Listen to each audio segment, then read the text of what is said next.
and welcome to this introductory training session. Today's focus will be specifically on using 5S to support workplace organisation. By the end of this bite-sized session, you should have an understanding of what 5S is, why you might use this tool, and when in the improvement process you should use it. How many times a day do you have to search for the things you need to do your job? Then think about how much time per week do you waste searching for items that should be easy to find? 5S can help. 5S is an improvement tool which specifically aims to address workplace organisation. You would use this tool to better organise the workplace so that it is more user-friendly. This could be your physical or digital environment. If a workplace is disorganised, this can lead to waste and inefficiencies. In healthcare, this can lead to poorer quality of care and even safety incidents. The 5S tool should be used in the do stage of an improvement project because it forms the basis of what you will do to change your workplace environment and make it more user-friendly. The first stage of 5S is to sort through all items in the workplace and eliminate any unnecessary items. This may be broken items or things which are not frequently used.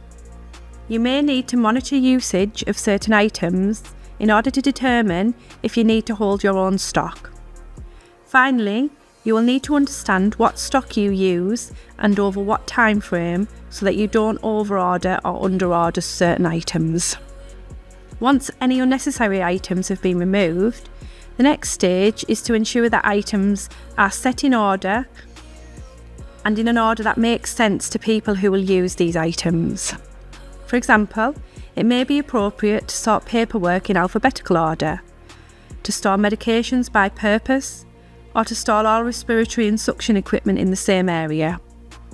Once the sort phase is complete, every item should have a set place which should be clearly identified through labelling, colour coding or other methods. Stage 3 is the shine phase. This involves identifying and tackling any root causes of uncleanliness, such as environmental issues or traditional ways of working and customs. Cleanliness and tidiness should be a daily activity, so you may need to consider what processes you can put in place to ensure that it is a daily priority. Stage 4 is to create a consistent and standardised approach to workplace organisation within and between departments. For example, it might be confusing to staff who work between wards if on one ward all oxygen and suction equipment was labelled using a red label, but on other wards they use a blue label. Stage 5 is to sustain the benefits of the newly organised workplace. How do we keep this up? This links to the shine phase and may involve having clear processes, audits and holding staff to account if standards begin to slip. Sustaining the improvements made is often the hardest part, so think clearly about what you can do to ensure standards don't slip.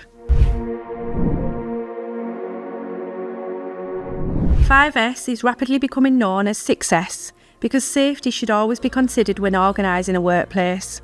It wouldn't make sense to place heavy items on top shelves or to store certain cleaning fluids in unlocked cabinets, as this could create unsafe working conditions for our staff. However, in healthcare, safety has an additional meaning.